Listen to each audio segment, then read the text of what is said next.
على عباده الذين اصطفى وبعد اعوذ بالله من الشيطان الرجيم بسم الله الرحمن الرحيم فلا وربك لا يؤمنون حتى يحكموك فيما شجر بينهم ولا يجدوا في انفسهم حرجا مما قضيت ويسلموا تسلیما۔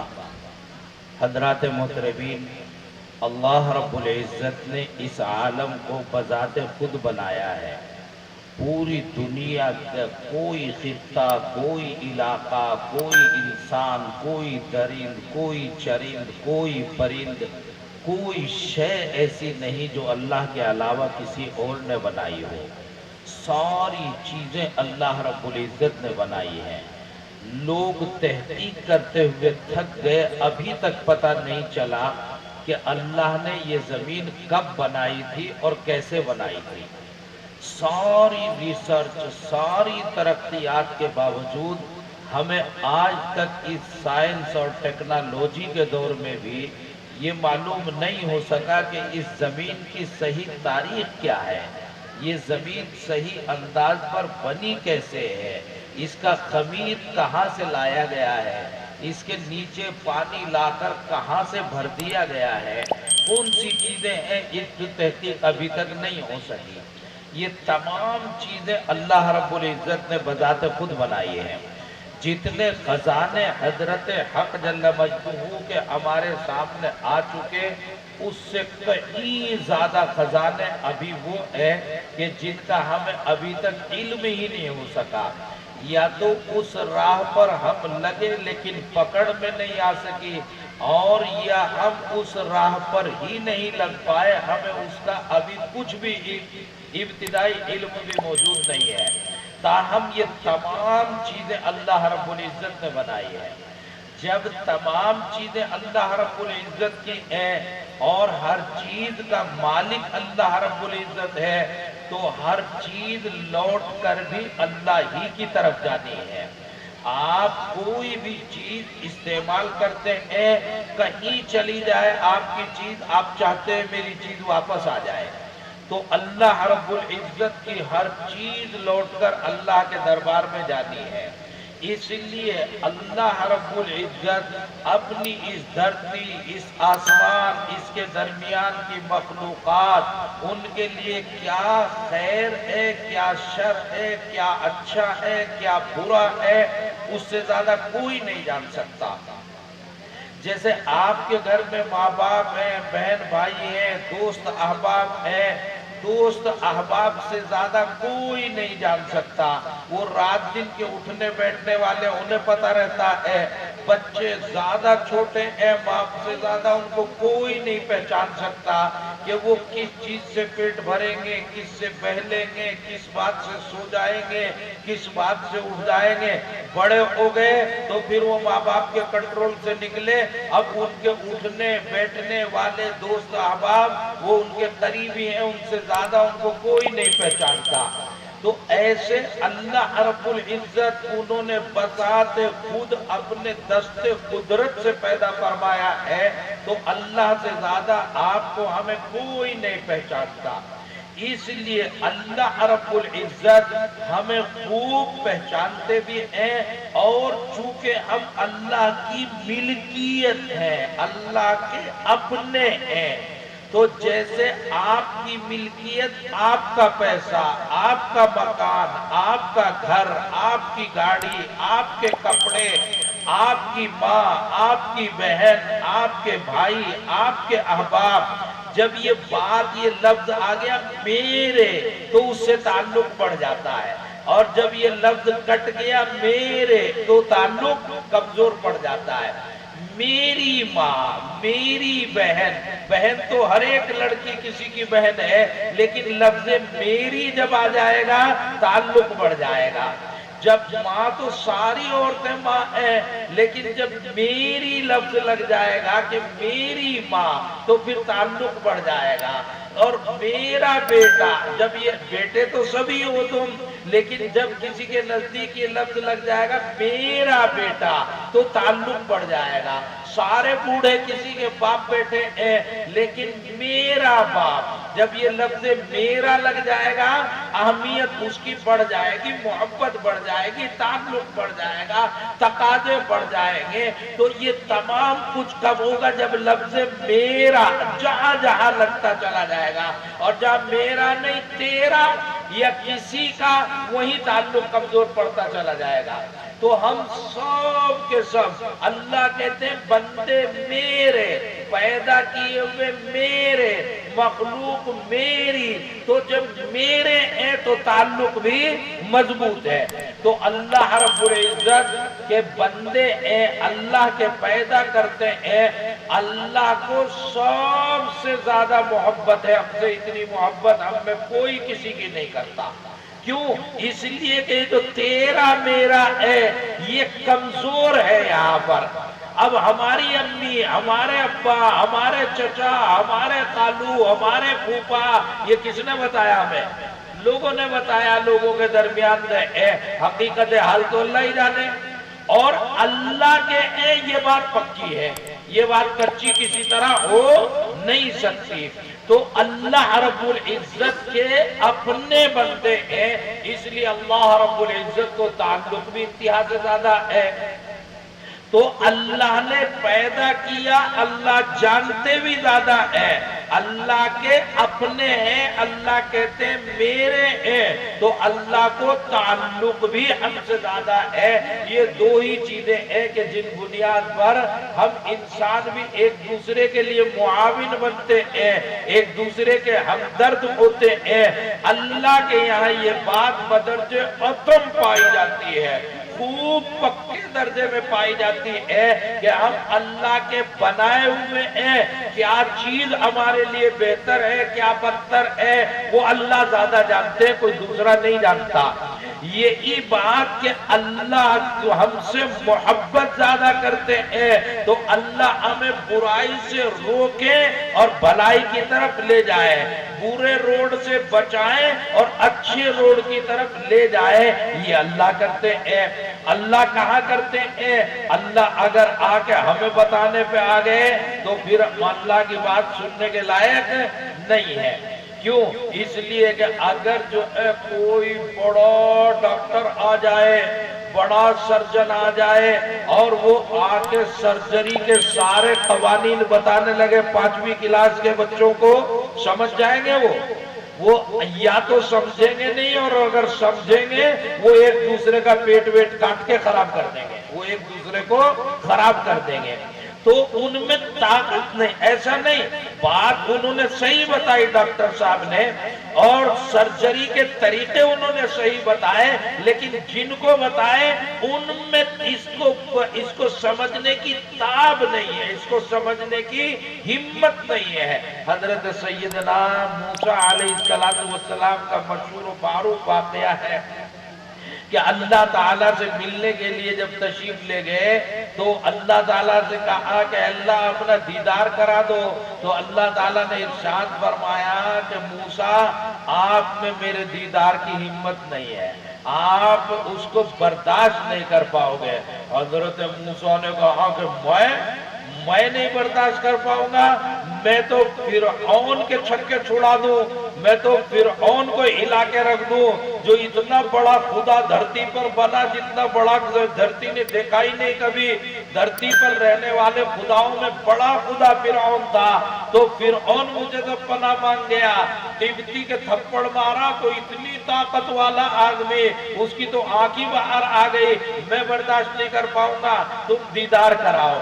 اللہ رب العزت کو تو پتا ہے کہ بندہ ہے ضد کر رہا ہے، ابو امی جانے بچے ضد کر رہے ہیں، خام کا اگر ان کی ضد کے مطابق دے دیا کچھ بھی تو نقصان ہی ہوگا، یہ تو ہمیں ہی پتا۔ تو اللہ تعالیٰ کو معلوم کہ موسیٰ کی ضد پہ اگر دیدار کرا دیا تو موسیٰ گئے کام سے، انہیں تو رکھنا ہے مجھے دنیا میں ابھی۔ تو حضرت حق جل مجدہ نے تجربہ کرایا، اپنی ذرا سی تجلی اس پہاڑ پر کی جس پہاڑ پر حضرت موسیٰ کھڑے ہوئے تھے، اس کا نام تھا طور۔ تو وہ اللہ رب العزت کی تجلی کو برداشت نہیں کر سکا اور پورا پہاڑ، پورا پتھر جل کر خاک ہو گیا، آج تک دنیا طور پہاڑ کے پتھروں کا سرما پیستی ہے اور آنکھوں میں سرما لگاتی ہے، تو وہ سارا کا سارا خاکستر ہو گیا۔ قرآن کریم میں ایک جگہ ارشاد فرمایا اللہ رب العزت نے کہ اگر ہم اس قرآن کریم کو، اللہ کی اس تجلی کو ہم زمینوں کے اوپر اور بلکہ پہاڑوں کے اوپر اتار دیتے تو وہ جل کر خاک ہو جاتے، وہ اس کی تاب نہ لا پاتے۔ تو اللہ رب العزت وہ جانتے ہیں کہ یہ تحمل کر پائیں گے یا نہیں کر پائیں گے۔ اللہ تو ڈائریکٹ تم میں سے ہر ایک کو بتا دیتے کہ یہ غلط ہے، یہ صحیح ہے، لیکن ہم سننے اور سمجھنے کے لائق نہیں۔ اللہ کی زبان، اللہ کی تجلی، اللہ کے انوار، وہ اتنا اونچا مقام مرتبہ ہے کہ ہم اس کا تحمل اس دنیا میں اس جسم کے ساتھ نہیں کر سکتے۔ اس لیے اللہ رب العزت نے جو خیر کی باتیں ہماری بھلائی اور ہماری محبت کے لیے بھیجنی تھی، ہمارے اور اپنے درمیان ایک ترجمان قائم فرمایا۔ ان کا نام ہے امام الانبیاء جناب محمد رسول اللہ صلی اللہ تعالی علیہ وسلم۔ حضرت حق جل مجدہ قرآن کریم اتارتے ہیں تو وہ قرآن کریم بن جاتا ہے، اور اس کی تشریحات رسول اکرم، اس کی تفسیر رسول اکرم علیہ السلام کے سینے میں وضعیت فرماتے ہیں۔ آپ اس قرآن کریم کی ترجمانی کرتے ہیں تو وہ اللہ کے رسول صلی اللہ علیہ وسلم کی حدیث بن جاتی ہے۔ پھر اللہ رب العزت نے ارشاد فرما دیا کہ اے لوگو، اب آپ کی ترجمانی کے لیے صرف اور صرف اگر کوئی ذات ہے تو وہ رسول اکرم علیہ السلام ہے۔ اور ارشاد فرمایا کہ فَلَا وَرَبِّكَ لَا يُؤْمِنُونَ حَتَّى يُحَكِّمُوكَ فِيمَا شَجَرَ بَيْنَهُمْ۔ تمام امور آپ کا کرنا ہے، آپ کا کھانا ہے، آپ کا کھیتی ہے، آپ کا کمانا ہے، آپ کا خرچ کرنا ہے، آپ کا سونا ہے، آپ کا جاگنا ہے، آپ کی سیاست ہے، آپ کی ریاست ہے، آپ کا پڑھنا ہے، آپ کا پڑھانا ہے، آپ کی شادی ہے، آپ کا مرنا ہے، آپ کا جینا ہے، آپ کی خوشی ہے، آپ کے غم کا ماحول ہے، ہر ایک میں اگر کوئی فیصل ہے تو وہ امام الانبیاء جناب محمد رسول اللہ صلی اللہ علیہ وسلم۔ ارشاد فرمایا اس کے بغیر کوئی مسلمان نہیں ہو سکتا۔ مسلمان ہونے کے لیے شرط ہے، اللہ بیان فرماتے ہیں رسول اکرم علیہ السلام کو اپنے تمام معاملات میں آئیڈیل اور فیصل بنانا اور حاکم بنانا، اور پھر یہ نہیں کہ مجبوری میں فیصل بنا لیا، بلکہ آگے ارشاد فرمایا ثم لا یجدوا فی انفسہم حرجا مما قضیت۔ رسول اکرم صلی اللہ علیہ وسلم کا جو بھی فیصلہ ہو، دل کے اندر اس فیصلے کو سن کر خوشی محسوس ہو رہی ہو، مسرت محسوس ہو رہی ہو، اظہار لگ رہا ہو خوشی کا، لگ رہا ہو کہ بہت اچھا کچھ ملا ہے، بہت اچھے ماحول پر ہم آگے ہیں۔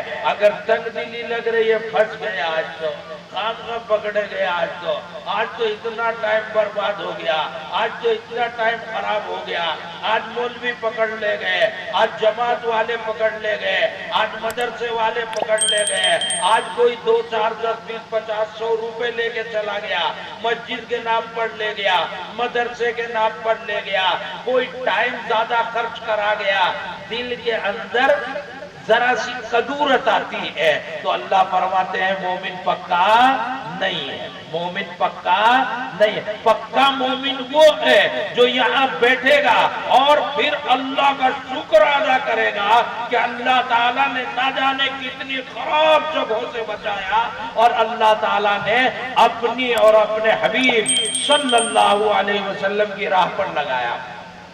ثم لا يجدوا في انفسهم حرجا مما قضيت۔ تنگی تو دل کے اندر پیدا نہیں ہونی چاہیے۔ اگر تنگی پیدا ہو رہی دل میں، کرب و بے چینی پیدا ہو رہی دل میں، سمجھو ایمان پکا نہیں ہے۔ آگے اور ارشاد فرمایا وَيُسَلِّمُوا تَسْلِيمًا۔ تیسرا درجہ مومن کا یہ ہے کہ وہ اللہ اور رسول اکرم صلی اللہ علیہ وسلم سے جو کچھ بھی میسر آیا اس پر راضی ہو جائے، خوش ہو جائے، یسلمو تسلیما، سر تسلیم خم کر دے، یعنی اس کے دل سے لگے، اسے زندگی میں محسوس ہو کہ یہ زندگی تیری اچھی ہے، یہ زندگی تیری اچھی ہے۔ قرآن کریم اور رسول اکرم صلی اللہ علیہ وسلم کی ذات اقدس یا رسول اکرم صلی اللہ علیہ وسلم کی احادیث مقدسہ، یہ شریعت کا اصل سر چشمہ ہے، اصل بنیاد شریعت اسلامیہ کی یہ ہے۔ آج دنیا کے اندر جتنی مسجدیں ہیں، جتنے مدرسے ہیں، جہاں پر یہ قرآن کریم اور رسول اکرم صلی اللہ علیہ وسلم کی گہری تعلیم ہو رہی ہے یا ابتدائی تعلیم ہو رہی ہے، مسجدوں کے اندر تعلیم کرتے ہیں، عام لوگ آتے ہیں، وہ قرآن کریم کا ترجمہ سن رہے ہیں، کوئی کتاب دین کی سن رہے ہیں، وہ عام لوگ آتے ہیں، ان کو قرآن کریم کا گہرا علم نہیں آ سکتا۔ کیوں نہیں آ سکتا؟ جیسے آپ نے ڈاکٹری پڑھی نہیں، آپ نے 10ویں 12ویں پڑھی نہیں، آپ کے سامنے کوئی آ کے ذرا سا بتا دیتا ہے تو نزلے کھانسی کی ٹیبلیٹس کا آپ کو بھی پتا چل جاتا ہے۔ ایسا نہیں کہ آپ کو پتا نہیں چلتا، نزلے میں یہ چیز کام کرے گی، بخار میں یہ کام کرے گی، بھئی اتنا پتا چل جاتا ہے کہ ڈولو کھاؤ بخار اتر جائے گا۔ اتنا کبھی نہیں پتا چلتا کہ جگر اور پھیپڑے بھی تباہ کرے گی، اتنا نہیں پتا چلتا۔ کتنے پرسنٹ کرے گی، کیا کرے گی، یہ تو ڈاکٹر کی جانے ہیں، اور اس کے ساتھ کون کون سی ٹیبلیٹس لگانی تھی جو ان کا تریاق ہو جاتی، وہ ماہر ڈاکٹر کو پتا چلے گا، لیکن معمولی درجے میں ہمیں آپ کو بھی پتا چل جاتا۔ پوری ڈاکٹری ہمیں آ جائے، ایسا چاہے ڈاکٹر اپنا ٹائم کتنا بھی برباد کر جائے، پوری ڈاکٹری نہیں آئے گی۔ لیکن پوری نہیں آئے گی تو کیا نزلے کی دوا بھی نہ سیکھیں؟ سیکھ لو اتنی تو، کم سے کم کچھ تو بنیادی طور پر فرسٹ ایڈ کے طور پر ہی کچھ باتیں تو یہ سامنے رہنی چاہیے۔ تو فرسٹ ایڈ کے طور پر کچھ چیزیں مسجدوں میں پڑھائی جاتی ہیں، نماز کی موٹی موٹی باتیں، روزے کی موٹی موٹی باتیں اور اصلاح کی موٹی موٹی باتیں، لیکن پکا گہرا علم وہ مدرسے کے اندر پڑھایا جاتا ہے۔ مدرسے میں جن کو آنا ہوا اور مدرسوں میں پڑھنے کا موقع ملا تو مدرسوں میں step by step, class by class وہ مکمل طور پر ماہرین تیار کیے جاتے ہیں۔ یہ 2 پلیٹ فارم ہے، 2 ہی بنیادیں ہیں ہمارے ایمان کی، ایک قرآن کریم، ایک رسول اکرم صلی اللہ علیہ وسلم کی حدیث۔ اور ہمارے ان ممالک میں 2 ہی ذرائع اللہ رب العزت نے دیے، ایک مسجدوں کے پلیٹ فارم، ایک مدرسوں کے پلیٹ فارم۔ اگر یہ 2 پلیٹ فارم زندہ ہے تو انشاءاللہ صدیوں کا تجربہ یہ بتاتا ہے کہ پھر ایمان زندہ ہے، ایمان والے زندہ ہے۔ لیکن اگر یہ 2 پلیٹ فارم متاثر ہوتے ہیں، ان کی قدر قوم کے اندر کم ہوتی ہے، ہم ان کی قدر کم کرتے ہیں یا باہر والے آ کر ہم سے ان کو چھین لیتے ہیں، جھپٹ لیتے ہیں، باہر صورت ایمان اور ایمانیات کی کمزوری ہے۔ اس لیے اگر نسلوں کے ایمان کی حفاظت چاہتے ہو، اگر چاہتے ہو کہ آپ کی نسلوں میں بھی مضبوط ایمان والے پیدا ہوں، تو پھر آپ کو پیش نظر رکھنا ہوگا کہ کسی طریقے سے ان مدرسوں کی آبیاری، ان مدرسوں کو سینچنا، ان مدرسوں کو ترقی دینا، ان مسجدوں کی حفاظت کرنا، ظاہری طور پر بھی حفاظت کرنا، باطنی طور پر بھی حفاظت کرنا۔ سر جوڑ کے بیٹھو، مشورے کرو، مولویوں کا تعاون کرو، مولوی آپ سے تعاون لے، آپ مولویوں سے تعاون لو، مل کر بیٹھو، جو برائیاں ہیں ان کو ختم کرنے کی کوشش کرو، جو اچھائیاں ہیں ان کو اختیار کرنے کی کوشش کرو۔ لیکن ان مدرسوں کو جتنی ترقی دے دو، اس صدی کا چیلنج ہے، اس صدی کا چیلنج ہے۔ میں تفصیل آپ کے سامنے عرض نہیں کر رہا ہوں، تفصیل آپ بہت کچھ سمجھ بھی رہے ہیں، حالات نے آپ کو بہت کچھ پڑھا بھی دیا ہے۔ اس صدی کا چیلنج یہ ہے کہ آپ مدارس کی حفاظت کیسے کر پاتے ہیں، اگر آپ نے مدارس اور مساجد کی حفاظت میں کامیابی حاصل کر لی تو سمجھو کہ آپ نے اس وقت کے تقاضوں کا حق ادا کر دیا، اور اگر مدارس کی ترقی اور مساجد کی حفاظت ہم اور آپ نہ کر سکے، آنے والی نسلیں ہمیں معاف نہیں کریں گے۔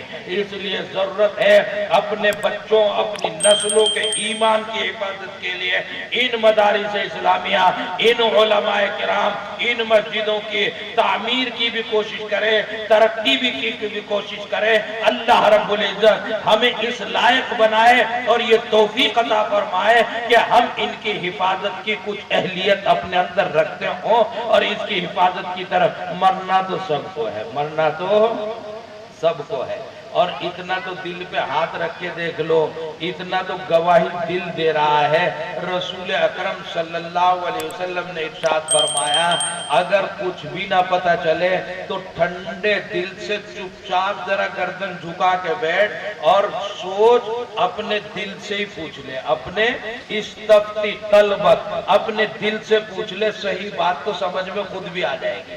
اگر ٹھنڈے دل سے سوچو تو پتہ چلتا ہے کہ دنیا میں تو کچھ کر لیں نہ کر لیں، مرنے کے بعد تو یہی ایمان کام آنے والا ہے۔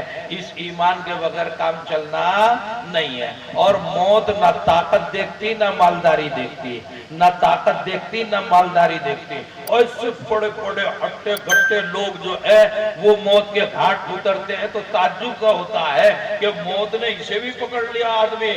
ہم جب اس کے گلے ملنے لگے تو پتہ چلا کہ وہ جو ہے اس کے پیٹ سے ہم گلے مل رہے ہیں۔ اتنی قداور لوگ، اتنی طاقت والے لوگ، لیکن وہ سارے کے سارے موت کے سامنے کچھ بھی نہیں ہوتے۔ اس لیے مرنا ہے، اور مرتے ٹائم سب سے مشکل ترین سوال آج کی زندگی میں یہ ہے کہ نسلوں کو کس ڈگر پر چھوڑ کے آئے ہو، نسلوں کو کس ماحول میں چھوڑ کر آئے۔ کیا ایسا ماحول بنانے میں کامیاب ہوئے ہو؟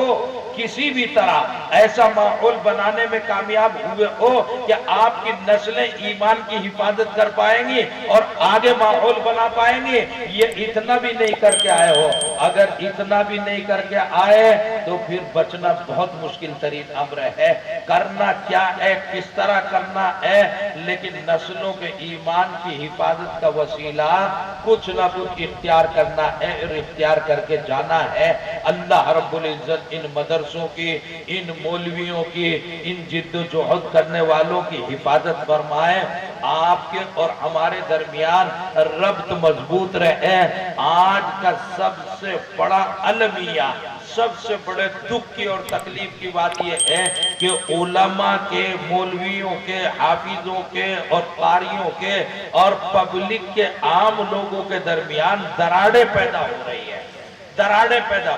اس میں کمزوری چاہے عوام کی ہو وہ دور کریں، اور مولویوں کی ہو تو مولوی بھی دور کریں۔ دودھ کے دھلے ہم بھی نہیں ہیں، کچھ کمزوریاں ہماری بھی ہوں گی۔ مولوی بھی یوں نہ سوچے کہ جناب ہم تو بالکل آسمان سے ابھی فرشتے نازل ہوئے۔ اپنی کمزوریوں پہ بھی غور و فکر کریں، اپنی کمزوریاں دور کریں، تاکہ عوام کے اور علماء کے درمیان جو دوری پیدا ہوتی چلی جا رہی ہے وہ دوری ختم ہو جائے۔ کسی طرح وہ دوری جتنی ختم ہوگی اتنے مدرسوں کا تحفظ اور مسجدوں کا تحفظ آسان ہوتا چلا جائے گا، اور وہ دوری جتنی بڑھتی چلی جائے گی اتنا ہی یہ کام مشکل ترین ہوتا چلا جائے گا۔ آج کا چیلنج ہے مدرسوں اور مسجدوں اور اوقاف کا تحفظ۔ اللہ رب العزت ہمیں اس لائق بنا دے کہ ہم بھی کچھ کر پائے۔ وما علینا الا البلاغ المبین۔ آمین۔